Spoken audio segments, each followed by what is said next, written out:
दोस्तों हमारा blog video में अहाँ सबके स्वागत है। अहाँ सब केहन छी? उम्मीद करब कि अच्छे हो, मस्त होब और अपने अपने काम में व्यस्त होब। तो सीतामढ़ी के भैया सबन हमरा सपोर्ट नहीं करबो, सपोर्ट करा, लाइक करा, शेयर करा। तो सब सपोर्टे नहीं करे छु, समझे। एक बात और हमारा मैके में भी कल सब सूख गए है, बड़ा परेशानी बिहार में पानी का। और हमारा मैके में भी वही हाल है, अपना ससुराल में भी वही हाल है।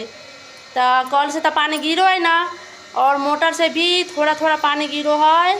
मोटर के लिए चालू 7 बजे, अभी 11 बज गया।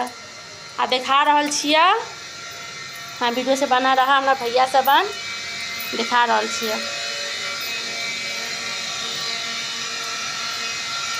देख छू पिए का पानी भरियो है, भर लिया पानी।